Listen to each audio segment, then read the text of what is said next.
வாழ்க அன்புடன் வளர்க நன்றி உணர்வுடன் மணிவண்ணன் பிரபஞ்ச சக்தி. நாம் இப்பொழுது தொடர்ச்சியாக ஆவி உலகின் விதிகள் the laws of the spirit world அப்படிங்கிற அந்த புத்தகத்தினுடைய சாராம்சம், அதனுடைய கருத்தாக்கத்தை நம்ம தொடர்ச்சியாக பார்த்துட்டே இருக்கிறோம். இன்றைய பகுதியில் நம்ம அந்த பிஸ்பி மற்றும் ரத்து அவங்க என்ன பேசுகிறாங்க, அந்த ஆவி உலகில் இருந்து அவங்க என்ன சொல்கிறாங்க, தன்னுடைய தாய் தந்தையர் மூலமாக எதை எழுதுகிறாங்க, என்ன செய்தியை நம்மளோட பகிர்ந்துக்க போகிறாங்க அப்படின்றத பார்த்தீங்க அப்படின்னா, உங்களுடைய மனதை கட்டுப்படுத்துங்கள். இது 12/5/1981 எழுதப்பட்டதாக அதில் இருக்குது. அவங்க என்ன சொல்கிறாங்க அப்படின்னா, இந்த பூமியில் நம்ம அந்த ஸ்தூல உடலின் பயன்படுத்தி தான் எல்லாத்தையுமே பார்க்குறோம்.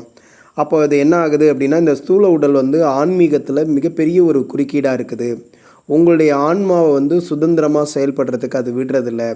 உங்களுடைய ஆன்மா ஒரு மிக சிறந்த சிறைப்பட்டு இருக்குது அப்படின்னு சொல்கிறாங்க.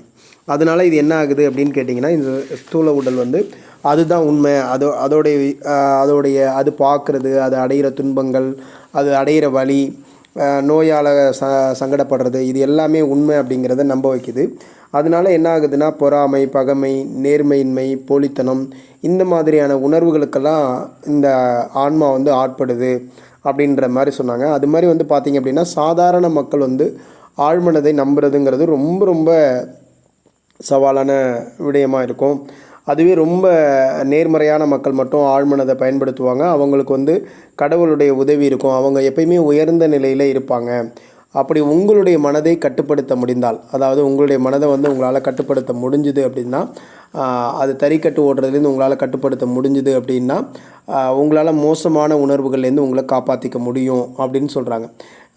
இது ஆரம்பத்தில் உங்களுக்கு மிகப்பெரிய கஷ்டமாக இருக்கும். ஆனால் போக போக அது என்னவாகும், உங்களுக்கு எளிமையாயிடும். நீங்கள் ஒரு நல்வழியில் நடக்க ஆரம்பிச்சிட்டிங்க அப்படின்னா, கடவுளுடைய உதவி உங்களுக்கு கிடைக்க ஆரம்பிச்சிடும். அந்த நல்வழியிலேயே உங்களால் தொடர்ந்து எப்பயுமே செயல்பட முடியும் அப்படின்னு சொல்லியிருக்காங்க.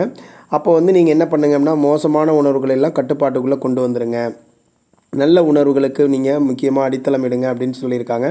அதுமாரி இப்போ நாங்கள் பார்த்தீங்கன்னா, ஆவி உலகில் எங்களுக்கு ஸ்தூல உடல்கள் கிடையாது. அதனால் எங்களுடைய மனங்களை நாங்கள் ரொம்ப சிறந்த முறையில் கட்டுப்பாட்டோடு வச்சுருக்கிறோம். அதேமாரி உயர்ந்த தலங்களில் இருக்கக்கூடிய ஒவ்வொரு ஆன்மாவும் அப்படிப்பட்ட மோசமான உணர்வுகள்லேருந்து விடுபட்டிருக்காங்க. எங்களுக்கு நோய்களோ வலிகளோ வேறு எந்த விதமான சங்கடங்களோ எங்களுக்கு வர்றதில்லை. அதனால் நாங்கள் யாரையும் பகைமையோ பொறாமையோ சித்திரவதை செய்யணுங்கிற அந்த உணர்வுகள் எதுவுமே எங்களுக்கு ஏற்படுறதே கிடையாது அப்படின்னு சொல்லியிருக்காங்க. அதே நேரத்தில் அடித்தளங்களில் இருக்கக்கூடியவங்க, கீழே உள்ள தலங்களில் இருக்கிறாங்க ஆன்மாக்கள் ஒருவருக்கொருவர் தீங்கு விளைவிக்கிறாங்க. அவங்க பார்த்திங்க அப்படின்னா, அவங்களுக்கு தீய மனதிற்கு எந்த விதமான எல்லையுமே கிடையாது. அவங்க ரொம்ப பலகீனமாக இருக்கிறாங்க. தீங்கு விளைவிக்கிறதுல அந்த ஆன்மாக்கள் கீழ்மட்ட தலங்களில் இருக்கிறது நரக வேதனையை அனுபவிக்கக்கூடியதாக இருக்கும் அப்படின்னு சொல்லியிருக்காங்க.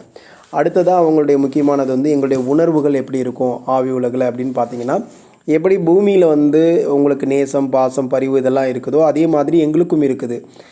நாங்கள் அன்புக்குரியவர்களோடு ஆவி உலகத்தில் இருந்தாலும் அவங்களோட நாங்கள் அன்பாக இருக்கிறோம். அவங்கள்ட்ட ரொம்ப ஆழமாக நேசிக்கிறோம். எந்த விதமான எங்களுக்கு குற்ற உணர்வோ பகைமையோ பொறாமையோ இது போன்ற உணர்வுகள் எங்களுக்கு வந்ததே கிடையாது. ஏன் அப்படின்னா, எங்களுடைய அன்பு ரொம்ப ரொம்ப தூய்மையானதாக இருக்கும்.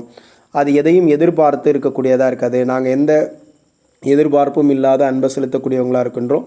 அதேமாரி பார்த்திங்கன்னா, எங்களுக்கு எந்த விதமான பால் உணர்வும் எங்களுக்குள்ளே ஏற்படுறதில்ல. ஏன்னா எங்களுக்கு ஸ்தூல உடல் இல்லை அப்படிங்கிறதுனால உடலுறவு குறித்த சிந்தனையோ அது குறித்து அதற்காக ஒருத்தங்கள்ட்ட பழகணும் அப்படிங்கிற எண்ணமோ எங்களுக்குள்ளே என்றைக்குமே வந்தது கிடையாது. நாங்கள் ஆன்மீக ரீதியாக இருக்கிறதுனால அதன் மீது எந்த விதமான ஒரு பற்றுதலும் எங்களுக்கு இருக்காது. எப்பயுமே நாங்கள் கடவுளை நோக்கியும் ஆன்மீகத்தை நோக்கியும் தான் நாங்கள் இருக்கிறோம்.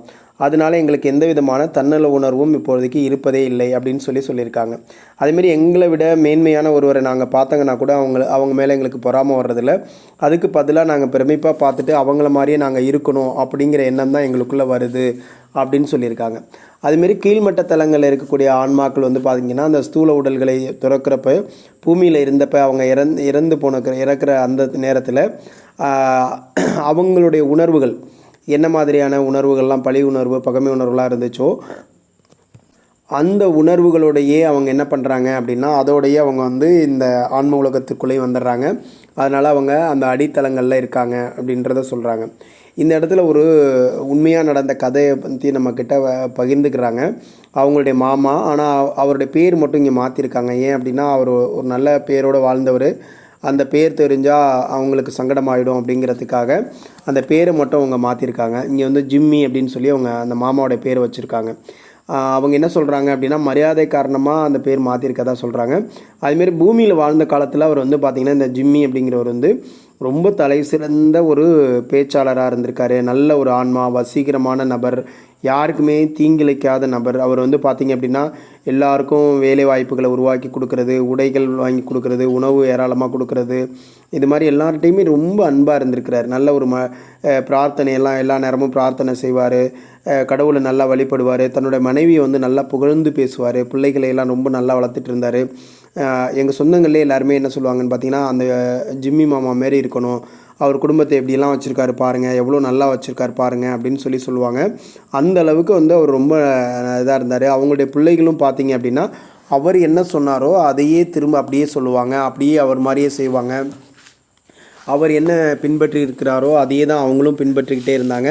அதனால் வந்து ரொம்ப ஒரு தூய்மையான குடும்பமாக நாங்கள் அவங்கள பார்த்தோம். அதுமாரி வந்து பார்த்திங்க அப்படின்னா அவரை வந்து நாங்கள் என்ன நினச்சோன்னா இவரெல்லாம் இறக்குறப்ப வந்து கண்டிப்பாக வந்து சொர்க்கத்துக்கு தான் போவார் அப்படின்னு நாங்கள் நினச்சோம்.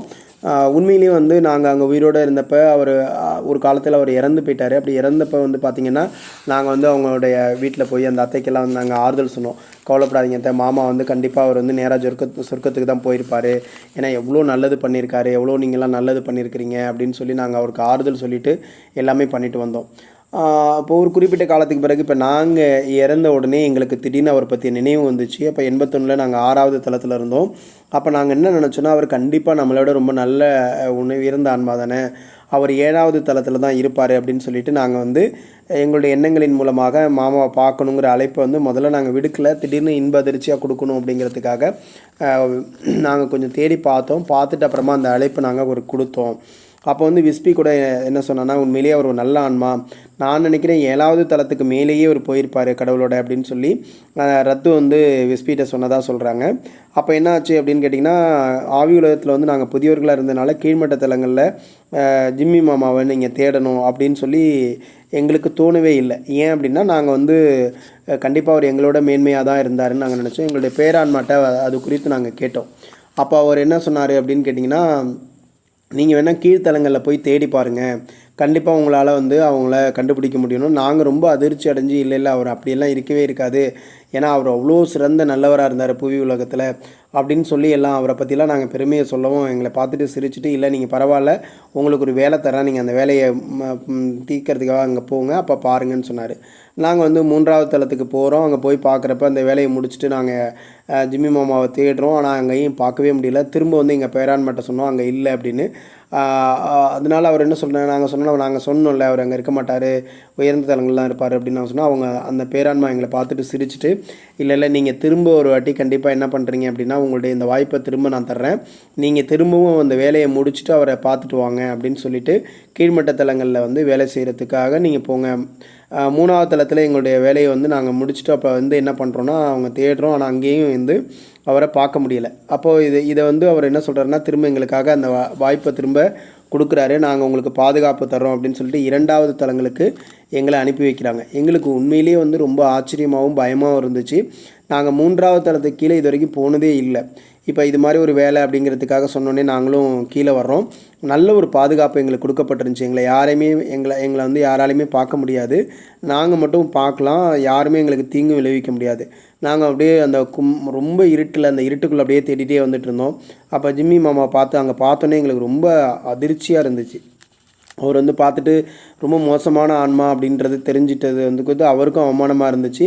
அதே நேரத்தில் மாமா நீங்கள் எவ்வளோ நல்லதெல்லாம் செஞ்சுருக்கிறீங்க, ஏன் நீங்கள் இங்கே வந்துருக்கிறீங்க அப்படிங்கிறத பற்றி நாங்கள் அவர்கிட்ட கேட்க ஆரம்பித்தோம். அவர் அதை பற்றி எங்ககிட்ட சொல்ல ஆரம்பித்தார். அது பற்றிய தகவல்களை நம்ம நாளைக்கு பதிவுகளை பார்க்கலாம். நன்றி.